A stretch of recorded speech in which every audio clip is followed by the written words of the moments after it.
Vosotros pues oraréis así: Padre nuestro que estás en los cielos, santificado sea tu nombre, venga tu reino, hágase tu voluntad como en el cielo, así también en la tierra. El pan nuestro de cada día, dánoslo hoy, y perdónanos nuestras deudas, dice el 12, y perdónanos nuestras deudas, como también nosotros perdonamos a nuestros deudores. Y no nos metas en tentación, mas líbranos del mal, porque tuyo es el reino y el poder y la gloria por todos los siglos. Amén. Bien, aquí termina el Padre Nuestro, en el versículo 13. ¿No les parece raro que ya habiendo terminado el Padre Nuestro, agregue lo que dice en el 14 y en el 15? En el 12 habla de que nosotros perdonamos. Pero vean lo que dice el 14. Porque si perdonáis a los hombres sus ofensas, os perdonará también a vosotros vuestro Padre Celestial. Mas si no perdonáis a los hombres sus ofensas, tampoco vuestro Padre os perdonará vuestras ofensas. Vamos a ver estos versículos. Acuérdense que vimos la semana pasada que cuando nos acercamos a orar, nos acercamos a Dios como hijos que ya hemos sido perdonados. O sea, no nos acercamos a un juez, nos acercamos a un Padre que ya nos perdonó. Pero antes de ser convertidos, antes de creer en Cristo, Dios era nuestro juez, ¿se acuerdan? No era nuestro Padre. Pero ya después, cuando nos arrepentimos, entonces ya es nuestro Padre. Nos acercamos a Él con toda confianza.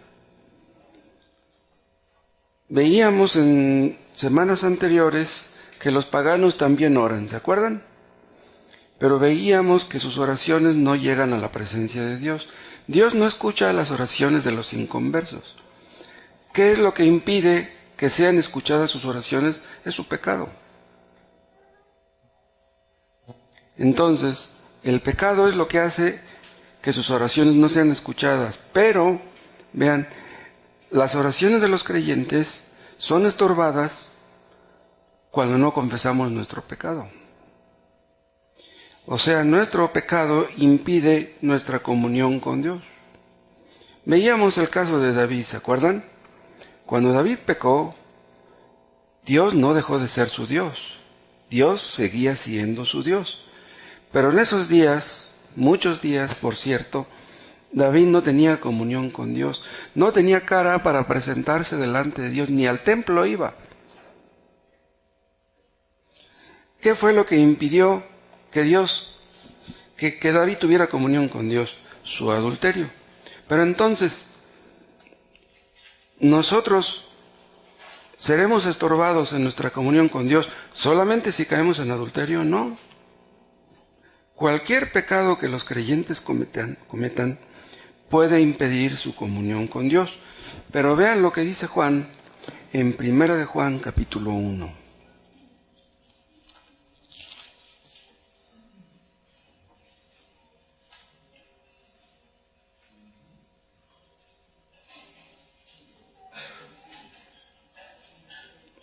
Primera de Juan 1:5. Este es el mensaje que hemos oído de Él y os anunciamos. Dios es luz. Esto quiere decir que Dios es santo, que Dios es puro, y no hay ninguna tinieblas en Él. Si decimos que tenemos comunión con Él y andamos en tinieblas, mentimos y no practicamos la verdad. Pero si andamos en luz, como Él está en luz, tenemos comunión unos con otros y la sangre de Jesucristo, su Hijo, nos limpia de todo pecado. Si decimos que no tenemos pecado, nos engañamos a nosotros mismos y la verdad no está en nosotros. Si confesamos nuestros pecados, Él es fiel y justo para perdonar nuestros pecados y limpiarnos de toda maldad. Si tú dices que andas en luz, pero andas en pecado, entonces no andas en luz, entonces eres un mentiroso. Entonces Dios no te escucha. Y si tú crees que te escucha, pues lo crees, pero nada más. Pero entonces, ¿qué está diciendo aquí Juan? ¿Que los creyentes no pecan? No, no dice eso. Lo que está diciendo es que si pecamos, tenemos un abogado. Vean lo que dice el 10, 1:10. Si decimos que no hemos pecado, le hacemos a él mentiroso y su palabra no está en nosotros. Hijitos míos, estas cosas os escribo para que no pequéis. Y si alguno hubiere pecado, abogado tenemos para con el Padre, a Jesucristo, el justo. Vean, ¿quién es el justo? Es Jesucristo. Los Jesucristos no son, los justos no somos nosotros, Él es. Cristo es quien nos limpió de todo pecado. ¿Cuándo? Cuando creímos en Él. Cuando nos arrepentimos y creímos en Él. Pero vean, nos limpió en el inicio de la vida cristiana y nos sigue limpiando todos los días. Entonces, si decimos que no tenemos pecado, nos engañamos, pero a Dios no lo podemos engañar. Si confesamos nuestros pecados, Él es fiel y justo para perdonarnos y limpiarnos de toda maldad. Vean, esta limpieza que Dios hace, la limpieza de toda maldad, es una limpieza de toda la vida en realidad. Pero los cristianos no practican el pecado. No lo practican, pero pecan. Y por lo tanto, puesto que pecamos, tenemos que ir diariamente a la presencia de Dios a confesar nuestros pecados para que nos limpie. No para que nos salve, ya éramos salvos. Venimos para que nos limpie. No venimos ya como criminales delante de un juez, sino como hijos delante de un Padre. Y por eso dice en el Padre nuestro, perdónanos nuestras deudas como nosotros perdonamos a nuestros deudores. Vean ustedes en primer lugar que el pecado es una deuda. Es una deuda que contraemos contra Dios. Cada vez que pecamos, estamos pasando por alto lo que la santa ley de Dios exige. No le pagamos a Dios lo que le debemos. ¿Qué es lo que le debemos? Una obediencia absoluta. Imagínense, un inquilino tiene que pagar su renta el día 1 de cada mes. Pero pasa el día 1 y no la pagó. Pasa el día 2 y no la pagó. Pasa el día 3 y no la paga. ¿Qué pasó? Que tiene una deuda y que tiene que enfrentar esa deuda. ¿Qué es lo que nosotros le debemos a Dios? La obediencia. ¿Qué es lo que Dios nos debe si pecamos? La muerte. La paga del pecado es la muerte. Nosotros le debemos la obediencia. Y si nosotros pecamos, lo que merecemos es la muerte. Pero hay personas que creen que si pecan, Dios está obligado a perdonarlos. Pero ellos están muy equivocados. ¿Saben qué es lo que Dios les debe? Lo que Dios les debe no es el perdón, lo que Dios les debe es el castigo. Dios es tan santo que estamos súper endeudados con Él. Miren, los que no son cristianos ríen, cantan, se pasean, divierten, cuando deberían de ponerse a temblar. Si tenemos una deuda con el banco, no podemos ni dormir. Bueno, me imagino, yo nunca le he debido al banco, ¿no? Pero si teniendo una deuda con el banco, no podemos ni dormir, ¿qué será si es a Dios a quien le debemos? ¿Se acuerdan del texto que vimos que decía, alegraos con temblor? ¿Cómo es que si nos alegramos tenemos que temblar? Nos alegramos porque ya Dios nos perdonó, pero debemos temblar porque nuestro Dios es muy santo, muy grande. Lo que le debemos a Dios no se lo podemos pagar de ninguna manera. ¿Cómo fue como empezamos la vida cristiana? Cuando le dijimos a Dios aquellas palabras parecidas a las que le dijo el publicano, Dios, sé propicio a mí, pecador. O sea, yo no te puedo pagar. Yo comprendo que tú estés enojado conmigo, pero ¿cómo le hago? ¿Cómo le hago para pagarte lo que te debo? Decirle a Dios, sé propicio a mí, es como decirle, Dios, paga tú. Yo no puedo pagar. Eso mismo que dijimos en los inicios de la vida cristiana, debemos decirlo todos los días. Con nada le podemos pagar a Dios. Evangelizamos, repartimos folletos, oramos. ¿De esa manera le estamos pagando a Dios? No. No hay nada con que le podamos pagar. Recuerden ustedes cuando David pecó. ¿Cuáles fueron las consecuencias? Que no tenía gozo, no tenía paz. El Salmo 51 lo escribió después de que cayó en adulterio. ¿Quieren verlo otra vez?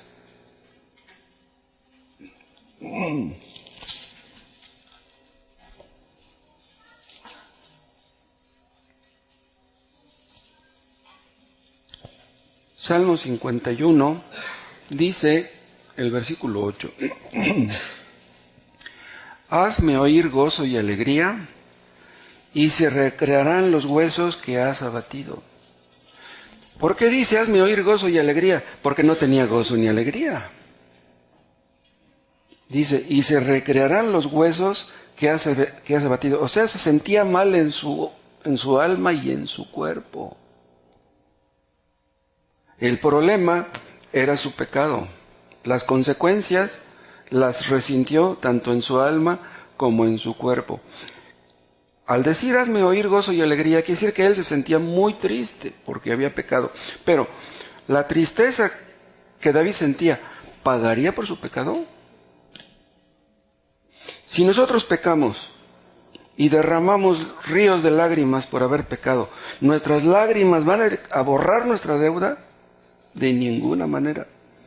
Pon tus ojos en Cristo crucificado. No los pongas en tus lágrimas, no los pongas en tu tristeza. Vimos que Dios está inclinado a perdonar nuestra deuda, por muy grande que sea.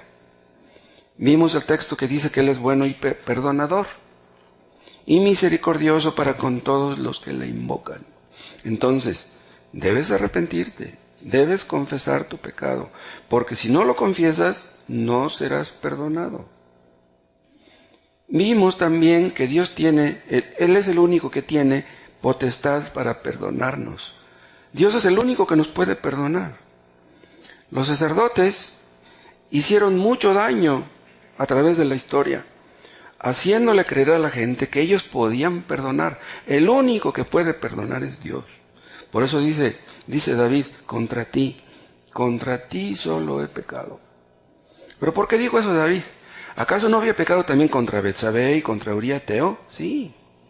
Pero en ese momento, cuando sentía que Dios estaba enojado con él, nomás lo tenía él en la mente. Contra ti, dice. Y recuerden el caso del pródigo cuando regresó. ¿Recuerdan lo que le dijo a su papá? Le dijo, he pecado contra el cielo y contra ti. Primero contra el cielo y luego contra ti. Nuestro texto dice, como nosotros perdonamos a nuestros deudores.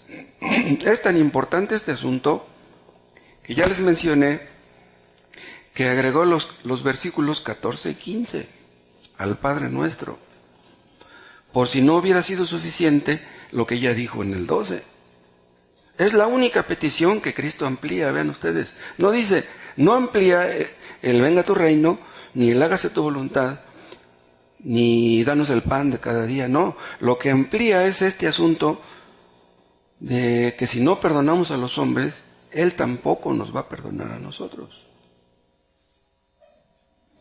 Cristo nos está diciendo con estas palabras que si Él nos ha perdonado, nosotros tenemos la obligación de perdonar también.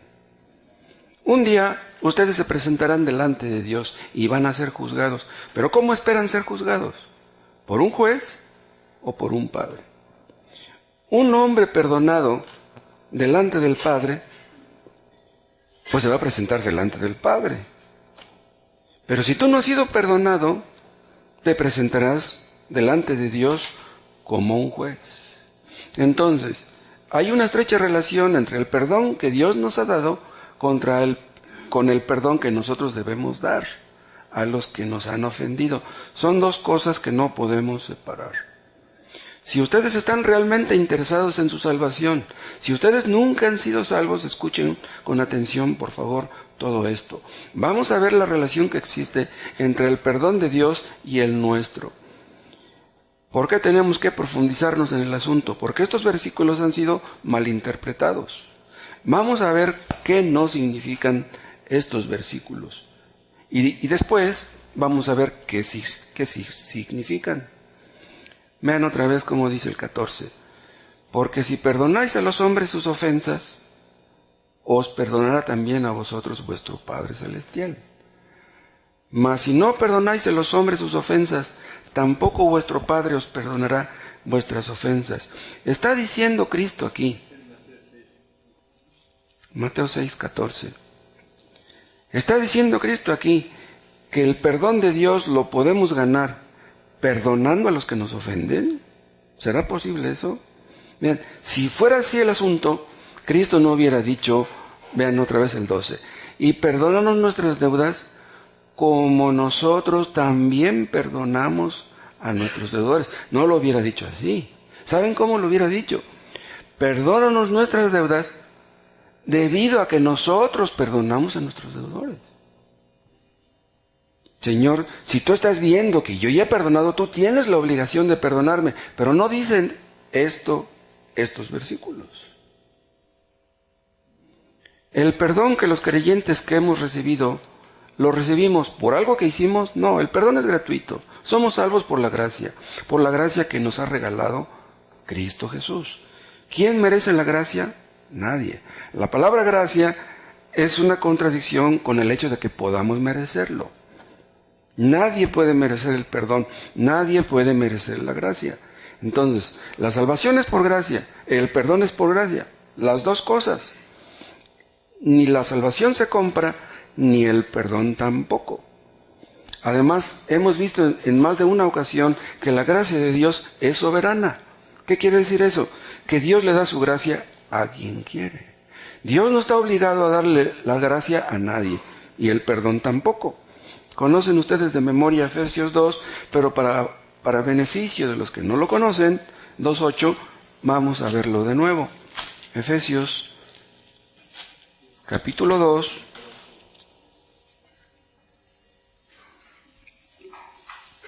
versículo 8.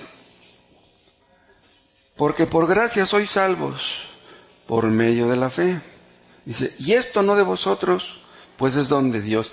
¿Qué es lo que es don de Dios? ¿Qué es lo que Dios nos regala? La palabra don quiere decir regalo.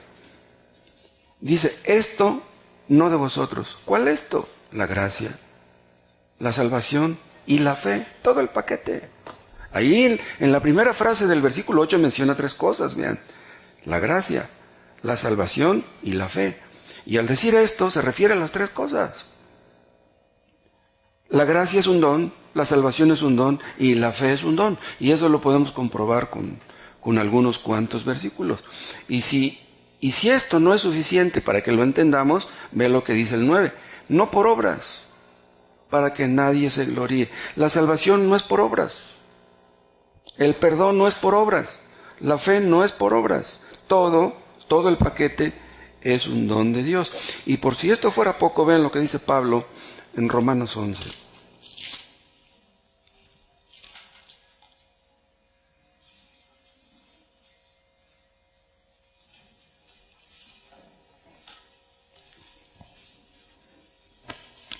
Romanos 11, versículo 5. Así también aún en este tiempo, se refiere de Cristo para acá, aún en este tiempo, dice, ha quedado un remanente escogido por gracia. O sea, en el Antiguo Testamento había un remanente escogido por gracia, unos cuantos judíos. Dios no salvó a todos los judíos, salvó a unos cuantos. Por eso dice, aún en este tiempo ha quedado un remanente escogido por gracia. ¿Y qué dice el 6? Y si por gracia, ya no es por obras. De otra manera, la gracia ya no es gracia. Y si por obras, ya no es gracia. De otra manera, la obra ya no es obra. ¿Qué quiere decir esto?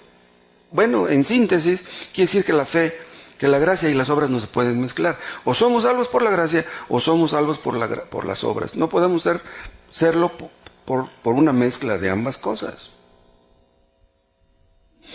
Pero como hay tantos versículos que nos dice que la salvación es por gracia, eso no vamos a tratar de demostrarlo. Yo espero que eso ya sea muy claro para todos nosotros. Si la salvación fuera por obras, sería imposible que fuera por gracia. Y si Dios nos perdonara porque nosotros perdonamos, entonces eso sería salvación por obras. Estaríamos mereciendo el perdón de Dios. Y eso sería una contradicción con que la Biblia enseña claramente en muchas partes. Y es lo mismo que Cristo nos dice en el Padre Nuestro. ¿Por qué? Porque si le pedimos a Dios que perdone nuestra deuda, es que reconocemos que no podemos pagarla nosotros. Porque si pudiéramos, entonces ¿para qué le diríamos que nos perdonara? Imagínense que le pidiéramos a Dios, Señor, perdóname. Y luego le dijéramos, no, Señor, tú estás obligado a perdonarme. No puede ser. Vamos a suponer que yo le debo a una persona 1,000 pesos. Y anda detrás de mí. ¿Qué pasó, Moisés? ¿Cuándo me vas a pagar mis 1,000 pesos? Entonces un día los tengo, voy y se los pago. Ya le estoy dando sus 1,000 pesos. ¿Le voy a rogar que perdone mi deuda? No, le voy a decir que la cancele, pues ya se la pagué. O sea, está obligado a cancelar la deuda porque ya le estoy pagando. Nosotros le pedimos a Dios que nos perdone. No le estamos pidiendo que nos dé lo que merecemos, porque hay de nosotros si nos diera lo que merecemos. La relación que hay entre el perdón de Dios y el nuestro no es una relación de mérito, no puede serlo. Pero vean, tampoco es una relación de amenaza. O sea, Dios no nos está diciendo, yo los perdono a condición de que ustedes perdonen, y si no perdonan ya saben lo que les espera. No, Dios no está diciendo eso. No está diciendo Dios, yo te voy a perdonar cuando tú perdones. Imagínense que Dios nos dijera, si ustedes no perdonan, lo que les espera es el infierno. Si Dios dijera eso, entonces querría decir que el único problema que nosotros tenemos es que somos rencorosos. Pero ese es el único problema que tenemos. No, cargamos un bagaje tremendo, un equipaje tremendo de pecados. El asunto no es nada más que tengas que perdonar, no, hay tantos pecados de los que tenemos que arrepentirnos. Entonces, la relación que existe entre el perdón de Dios y el nuestro es una relación comparativa. Vuelvan a su texto, vean cómo dice el versículo 12. Y perdónanos nuestras deudas, como también nosotros perdonamos a nuestros deudores. O sea, estamos dando por sentado que nosotros perdonamos a nuestros deudores. De otra manera no le pediríamos esto a Dios. Entonces, el énfasis recae en la palabra nosotros. Nosotros también perdonamos. O sea, si nosotros, que tenemos una naturaleza inclinada a la venganza, que somos medio rencorosos o muy rencorosos, si nosotros perdonamos, tú, que tienes un corazón inclinado al amor, a la bondad, a la misericordia, ¿no nos vas a perdonar a nosotros? ¿Cuál es la tendencia natural del ser humano? La de devolver golpe por golpe. No nos gusta que nos peguen. No nos gusta que nos golpeen. Vean Tito, capítulo 3.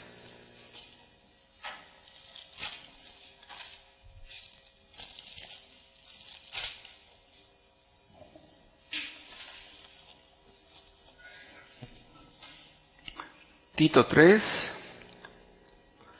versículo 3. Porque nosotros también éramos en otro tiempo insensatos, rebeldes, extraviados, esclavos de concupiscencias y deleites diversos, viviendo en malicia y envidia, aborrecibles y aborreciéndonos unos a otros. Vean cómo empieza Pablo, porque nosotros también, Pablo se incluye. Era apóstol, pero él también había aborrecido a los demás. Y él había sido aborrecido por los demás. Cuando un pecador viene a Cristo, reconoce sus pecados, los confiesa, se aparta de ellos y es perdonado. Cuando un creyente es perdonado, en ese momento empieza a ver a su prójimo con otros ojos. Si antes aborrecía a los demás, ya no los aborrece, sino que empieza a amarlos. Imagínense un hijo que aborrecía a sus padres, un padre que aborrecía a sus hijos, un marido que aborrecía a la esposa que aborrecía al marido. Uno de estos llega a ser convertido y empieza a amar al otro.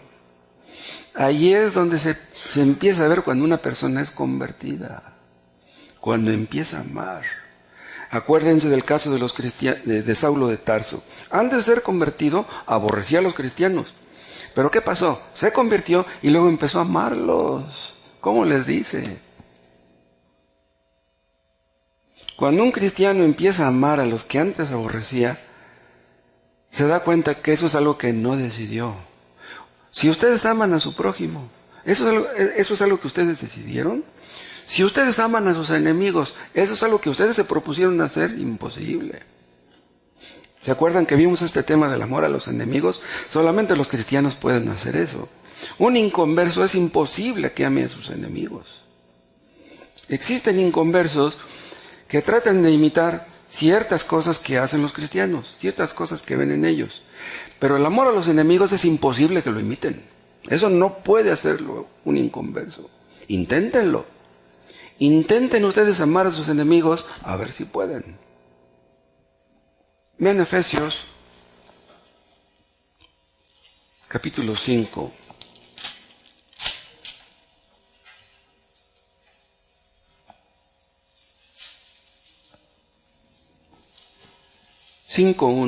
Sed pues imitadores de Dios como hijos amados. Vean cómo habla Pablo. A los que antes aborrecía, les dice hijos amados. Sed pues imitadores de Dios.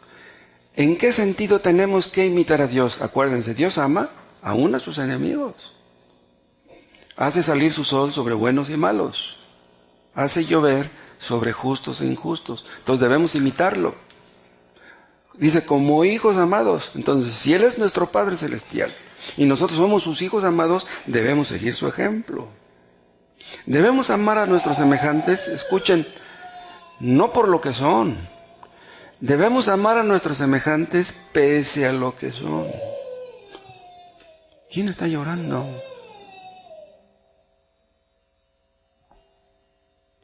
Denle un chupón a ese niño para que no llore. Vamos a suponer que ustedes tienen una pareja inconversa. ¿Esperan amarla cuando se convierta? A lo mejor nunca se convierte. Si ustedes están diciendo, yo voy a empezar a amar a mi pareja cuando lo merezca, ¿cuándo lo va a merecer? Nunca lo va a merecer. Nosotros merecíamos el amor de Dios, merecíamos que Dios nos amara. ¿Se acuerdan del texto que vimos que dice que Dios es bueno y perdonador? Pues si Dios es bueno y perdonador, quiere que lo imitemos. Perdónanos como también nosotros perdonamos. ¿Quieren ustedes saber, si tienen dudas, si ustedes quieren saber si han nacido de nuevo y son hijos de Dios, aquí está la piedra de toque. Si ustedes pueden perdonar, ustedes son hijos de Dios. Pero si ustedes no quieren perdonar, si ustedes dicen, yo no puedo perdonar eso que me han hecho, no se atrevan a decir que son hijos de Dios. Déjenme decirles esto, si ustedes no han aprendido a perdonar, es porque ustedes no han sido perdonados. Porque si ustedes hubieran sido perdonados, ustedes podrían perdonar. Cuando nosotros vemos a un hombre que era rencoroso, a una mujer que era rencorosa, perdonando a los que le ofenden, ahí entendemos que ha ocurrido un milagro. Solamente Dios puede hacer eso. ¿Cómo es el perdón de Dios para con sus hijos? Es un perdón perfecto. El perdón de nosotros tal vez no lo sea, porque nosotros no somos perfectos. Pero aún así, tenemos que perdonar. Pero vean, aunque nuestro perdón no sea perfecto, aún así, los cristianos podemos hacer cosas que los inconversos no pueden. Vean, Mateo, capítulo 7.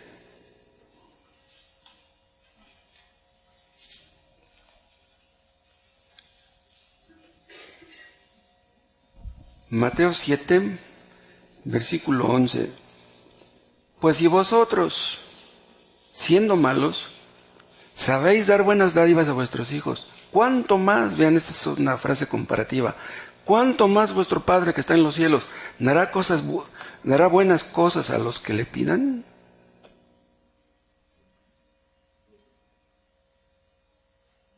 Si nosotros estamos llenos de defectos y aún así sabemos darles cosas buenas a nuestros hijos, o cuando menos queremos dárselas, ¿qué no hará Dios?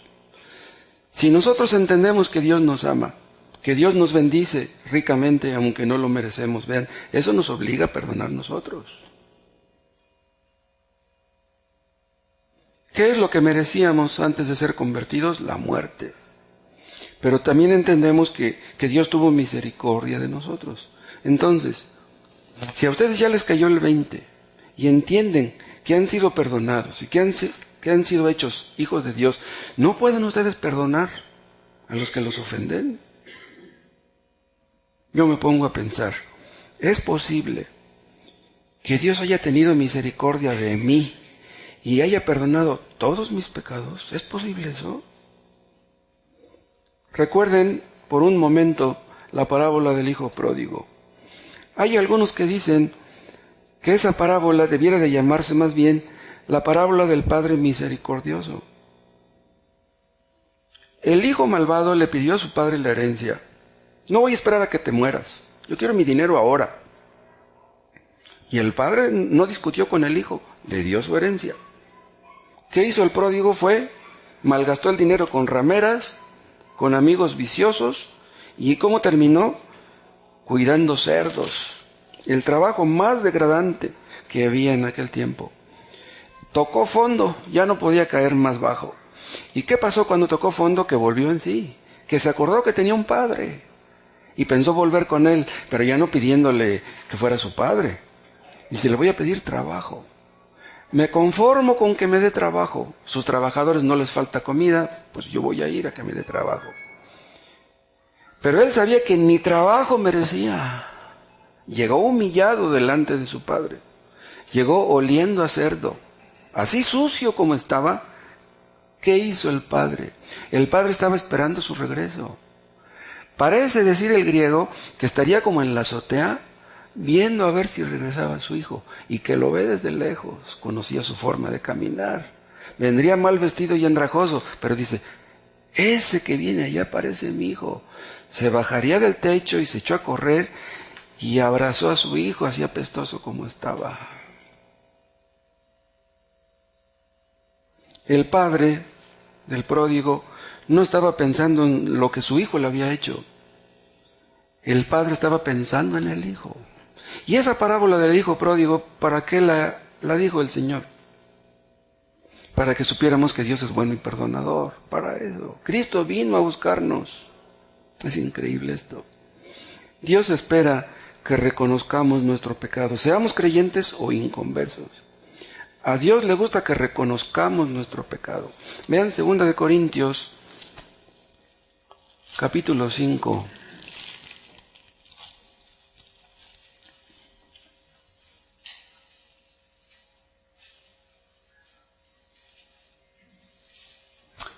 Segunda de Corintios 5:14. Porque el amor de Cristo nos constriñe. Esta palabra constriñe quiere decir nos obliga, nos impulsa, nos impele, nos compele, nos hace sentir obligados. Porque el amor de Cristo nos constriñe pensando esto, que si uno murió por todos, luego todos murieron. Ven, aquí donde dice si uno murió por todos es agarrado por todos aquellos que dicen que Cristo murió para hacer posible la salvación de todos. Esto es falso. Cristo no murió para hacer posible la salvación de todos. Cristo murió para salvar. Cristo no murió por todos. Cristo derramó su sangre nada más por los escogidos. Pero entonces, ¿por qué dice que si uno murió por todos? ¿Por quiénes todos? Por los creyentes. ¿Y cómo podemos comprobarlo? Con lo que dice al final del 14. Luego todos murieron. O sea, Cristo murió por todos los que mueren. Por todos los que mueren a sí mismos, a su pecado, a su egoísmo. Cristo murió por ellos. Si tú no has muerto a ti mismo, a tu egoísmo, a tu vida de antes, entonces Cristo no ha muerto por ti. Cristo no murió por ti. Tú no puedes presumir de que Cristo haya muerto por ti hasta que tú hayas muerto al pecado. No hay otra explicación. Entonces, si Cristo murió por mí, ¿cómo es posible que me haya amado de esa manera para no poder perdonar yo? ¿Cómo es posible que me haya perdonado Él tanto y yo no pueda perdonar lo que otros me hagan a mí? Si Dios nos ha perdonado, nos sentimos obligados a perdonar. Pero vean, no solamente nos sentimos obligados, estamos capacitados para perdonar, puesto que en el arrepentimiento Dios nos quita el corazón de piedra y nos da uno de carne. Si tú tienes un corazón de carne, tú puedes y debes perdonar. El pecado aún mora en los creyentes, no lo dudamos. Pues aunque el pecado mora en ti, Tú puedes y debes perdonar.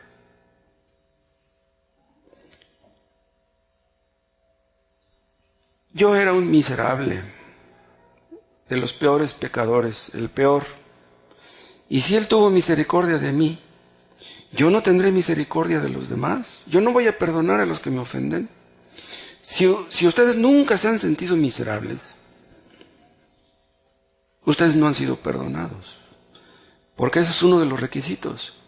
Debes de sentirte en la miseria, que tú no le puedes pagar a Dios. Y si nunca te has sentido así, nunca le has pedido perdón. Y si nunca le has pedido perdón, pues ¿cómo te va a perdonar? Una persona que nunca se ha sentido miserable, alguien la ofende y esa persona siente que esa persona que le ofendió es la miserable. No, los miserables no son los demás, los miserables somos nosotros. Las personas que tienen un alto concepto de sí mismos no pueden perdonar. Los altivos, los orgullosos, los soberbios no pueden perdonar. Una persona que dice, yo no puedo perdonar, es porque nunca ha visto su necesidad de ser perdonado. Y si tú nunca has visto esa necesidad, entonces Dios no puede perdonarte. Y ni vas a pedir perdón tampoco. ¿De qué le vas a pedir perdón?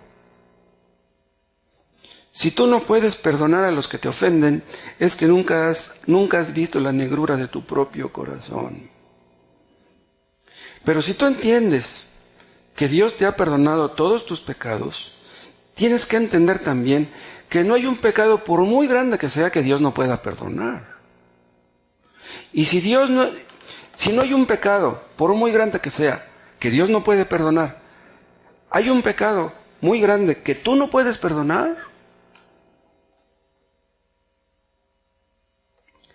Todos los que han sido perdonados son tiernos y compasivos. ¿Y saben por qué? Porque saben que Dios ha sido tierno y compasivo con ellos. Entonces, tú puedes perdonar. Si pensamos que Dios nos ha perdonado, pero nosotros no podemos perdonar, entonces estamos engañados. Dios no nos ha perdonado. Si tú crees que Dios te ha perdonado y no perdonas, estás engañado y vas rumbo al infierno, en serio. Pero, ¿quiere decir entonces que los cristianos perdonamos siempre y fácilmente? No. Hay ocasiones que a los cristianos nos cuesta trabajo perdonar.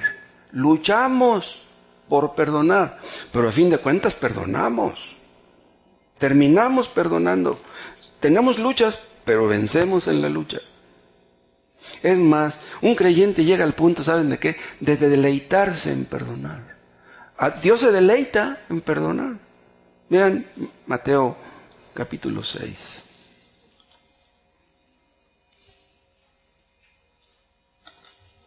Porque si perdonáis a los hombres sus ofensas, os perdonará también a vosotros vuestro Padre Celestial. Vean, si ustedes hacen esto, esa es una marca segura de que han sido perdonados por Dios. Esa es una marca de la gracia. Vimos la semana pasada que la base de nuestro perdón es la sangre de Cristo. La base de nuestro perdón no es el arrepentimiento. La base del perdón no es el bautismo. La base del perdón es lo que Cristo hizo en la cruz. Y tampoco somos perdonados por perdonar. Cuando un pecador viene a Cristo, se arrepiente de sus pecados, confía en Él, y la sangre de Cristo le es aplicada, le es rociada. ¿Se acuerdan del texto que vimos en Primera de Pedro? Entonces, si ustedes han sido rociados con la sangre de Cristo, deben de tener un espíritu perdonador. Ese es el fruto. Esa es la consecuencia de que ustedes han sido perdonados. Ahora, ¿están ustedes luchando contra sus resentimientos? ¿Están ustedes luchando por amar a sus enemigos? Si ustedes no tienen este espíritu perdonador, es que nunca hubo en ustedes un verdadero arrepentimiento. Nunca lo hubo. Dice el 15, mas si no perdonáis a los hombres sus ofensas, tampoco vuestro Padre os perdonará vuestras ofensas. Dios no puede perdonar a los que no perdonan. Y Dios no te puede perdonar porque no te has arrepentido. No has visto tu pecado como debes verlo. No has experimentado lo que experimentó aquel publicano de la parábola. ¿Se acuerdan cómo dijo? Se sentía tan pecador aquel publicano que no se atrevía ni pararse al frente. No se atrevía ni a levantar sus ojos al cielo. Se golpeaba su pecho, sabía que aquí en el pecho, en el corazón, estaba el problema. No fue a buscar al sacerdote, no fue a buscar al rabino. Él sabía que el único que lo podía perdonar era Dios. ¿Creen ustedes ser como ese publicano o serán más bien como aquel fariseo? ¿Se acuerdan cómo decía el fariseo? Gracias te doy, Señor, porque no soy como los demás. Yo oro, yo ofrendo, yo ayuno, yo no soy como los demás. Pero no se les olvide que los que se ensalzan serán humillados. Si ustedes dicen ser cristianos, deben perdonar a los que los ofenden. Vean Mateo 18.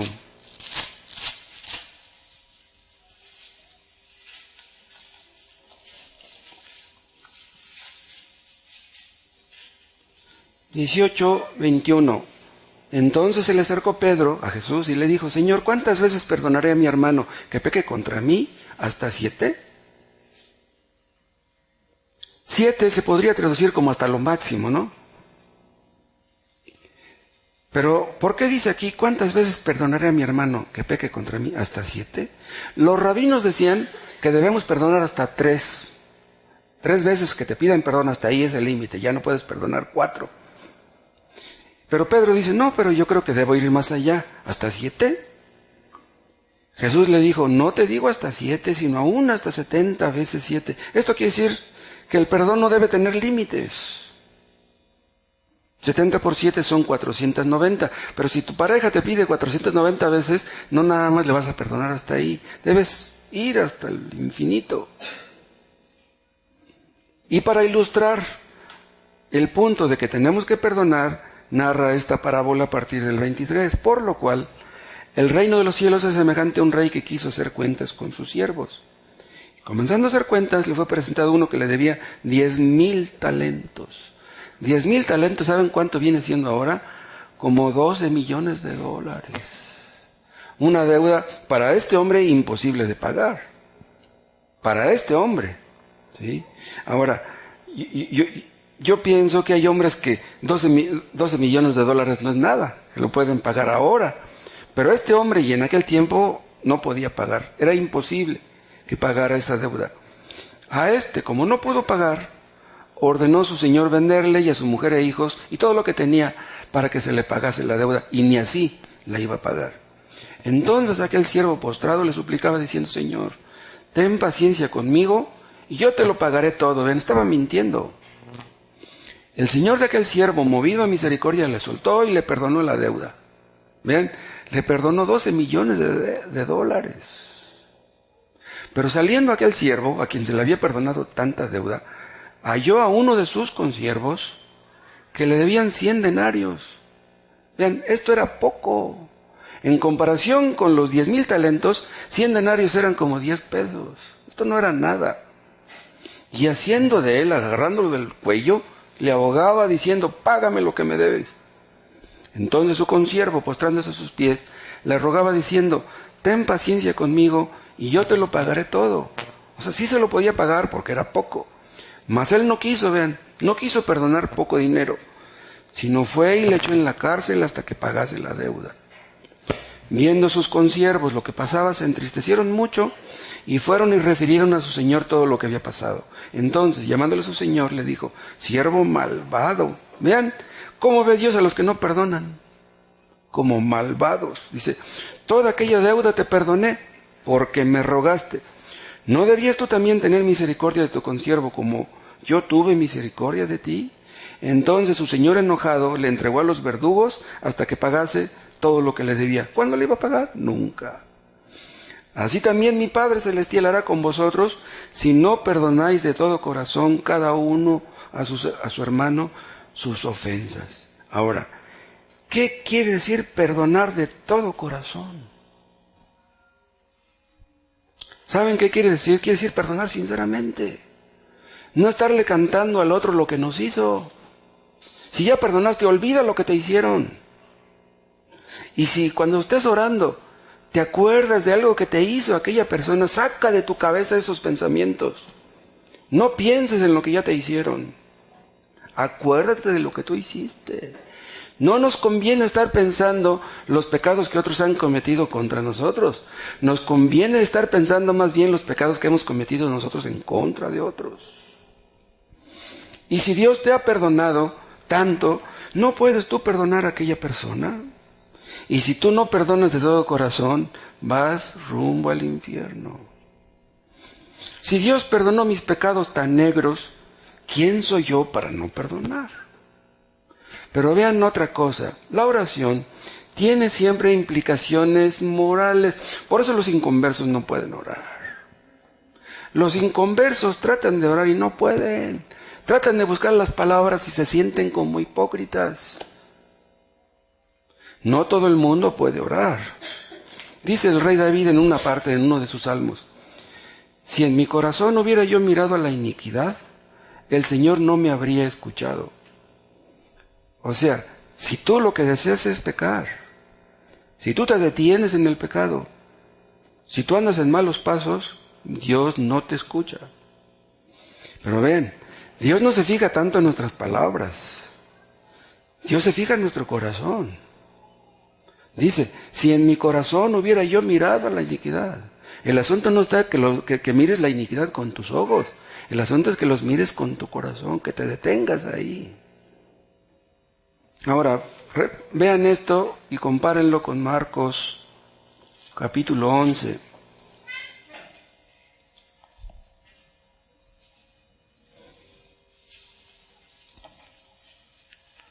Marcos 11:24.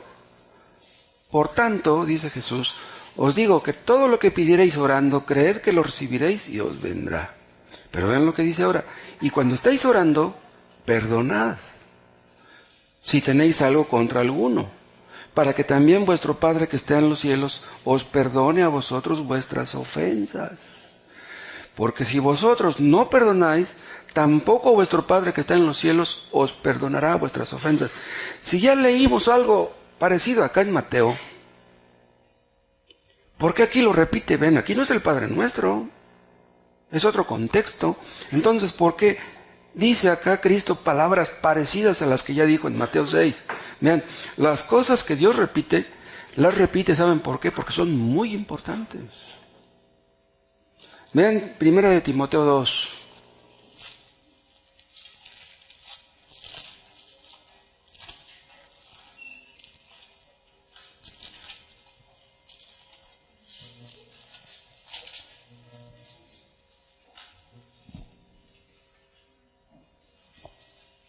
Primera de Timoteo 2:8. Quiero pues que los hombres oren en todo lugar, levantando manos santas, sin ira ni contienda. ¿Quiere decir que debemos orar en el metro y vamos a levantar las manos en el metro? No, no dice eso. Pues dirían que estás loco, ¿no? Pero lo que quiere decir es que cualquier lugar es bueno para orar, aún el metro. No vas a levantar las manos. Levantar las manos era una costumbre judía. O sea, van a levantar las manos a la hora de orar, pues levántenlas. Pero cuando las levanten, dice, levanten las manos santas, sin ira ni contienda. Porque si traes rencores, traes pleitos con los demás, si te pones a orar, Dios no te escucha. Ustedes, yo supongo que antes de venir al culto, oraron hoy en la mañana. ¿Creen ustedes que Dios los escuchó? A lo mejor ustedes piensan que Dios los escuchó y ni los escuchó. La oración tiene implicaciones morales. Otra cosa, el propósito de Dios en la oración es doble. No solamente Dios nos pide que oremos por su nombre, por el reino y por su voluntad. Nos pide que oremos también por nuestra relación con nuestros semejantes. Somos criaturas. Nos relacionamos con otras criaturas. Nuestra relación con la gente también es importante. ¿Nos importa Dios y la gente no? Tú dices que te importa tu relación con Dios y no te importa tu relación con tu marido, con tu esposa, con tus hijos, con tus padres, con tus vecinos. Si no te importa tu relación con tu prójimo, quiere decir que tampoco te importa tu relación con Dios, aunque no lo creas. Hay personas que le hablan a Dios con palabras tan dulces. Señor bendito, Padre amorosísimo. Así le hablan a Dios. Y a su pareja le hablan como si fueran un demonio. Dios no se fija en las palabras bonitas que pronunciamos. Dios ve nuestro corazón. Vean Romanos 12.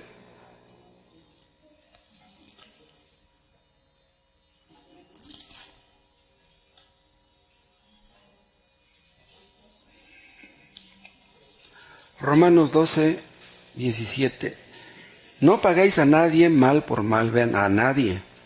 Procurad lo bueno delante de todos los hombres, de todos, aunque sean gente malvada. Si es posible, en cuanto dependa de vosotros, estad en paz con todos los hombres. Si es posible, porque a veces no es posible. Pero debemos poner toda nuestra parte para llevarnos bien con todos. Y luego vean lo que dice el 19. No os venguéis vosotros mismos, amados míos, sino dejad lugar a la ira de Dios. Porque escrito está, mía es la venganza, yo pagaré, dice el Señor. Entonces, ¿qué sacamos en conclusión? Nada de iras, nada de pleitos, nada de rencores. Dices que eres cristiano, pues éntrale.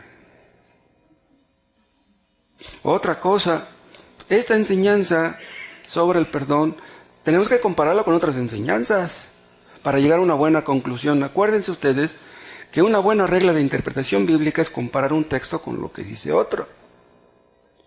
Porque si aquí dice que debemos perdonar a los que nos ofenden, entonces, si una persona, si un hermano, por ejemplo, o mi pareja me ofende, me insulta, o me avienta la mano del metate y me descalabra, entonces, ¿voy a perdonar como si nada hubiera hecho?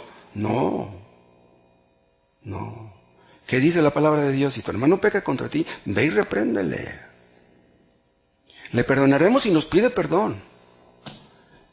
Pero si le reprendemos a nuestra pareja que nos ha ofendido, o a un hermano que nos ha ofendido, y nos echa pleito, aparte de que ya nos ofendió, de pilón nos echa pleito, ¿cómo? Dices que eres cristiano y me estás echando pleito. Entonces, ¿por qué Cristo dice aquí que debemos perdonar? Pero en el otro texto que les menciono dice, no, si tu hermano peca contra ti, ve y repréndele. Pero vean, si peca contra ti, porque hay cosas, vean, que no debemos reprender. Hay cosas que son mínimas, cosas que son insignificantes. Los cristianos no debemos hacer una tempestad en un vaso de agua. Que si pasa junto a mí el hermano Gerardo y no me saluda, voy a ir a echarle pleito porque no me saludó, pues viene viendo su celular, ¿cómo me va a ver? Ni modo de que yo diga, voy a creer que le importa más su celular que yo. No, son cosas que no tienen importancia, hombre. Además, ¿quién soy yo para que me vea? Su celular es más importante. Pues sí, ¿no? Vean Gálatas 6.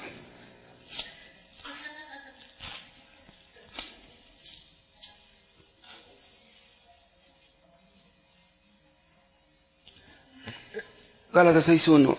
Hermanos, si alguno fuere sorprendido en alguna falta, vean, vosotros que sois espirituales, restauradle. Vean cómo dice, no dice perdonadle, no dice restauradle. Ahora, restaurar a un hermano que ha cometido una falta implica amonestarle, decirle algo, hermano, lo que estás haciendo está mal. Pero debemos hacerlo, como dice, con mansedumbre, considerándote a ti mismo, no sea que tú también seas tentado. Ese error que cometió tu hermano, tú también lo has cometido o lo puedes cometer. Entonces no seas tan estricto, debes ser prudente. Vean otro texto en Tesalonicenses, capítulo 2, a Tesalonicenses 3.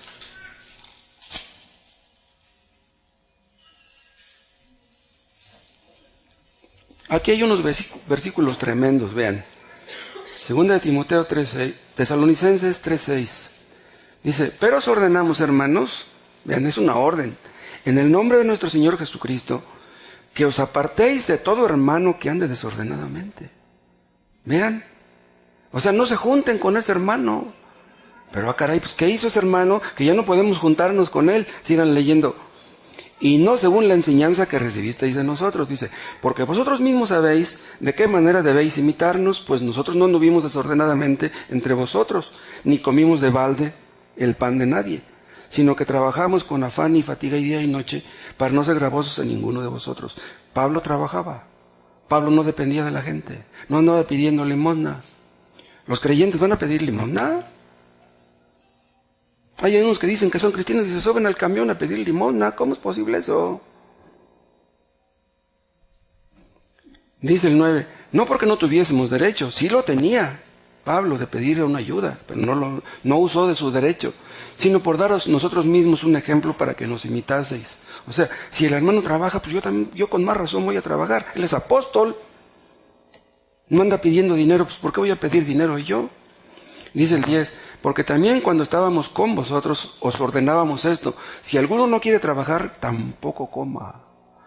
Si un hombre dice, no, yo no voy a trabajar, voy a andar evangelizando todo el día, y Dios va a suplir mis necesidades. No, tú debes ponerte a trabajar. No voy a trabajar, voy a andar evangelizando. Y a la hora de la comida, voy a la casa del hermano fulano, él me va a dar de comer. No, no seas gorrón. ¿Cómo vas a llegar a la hora de la comida a comer? ¿Cómo?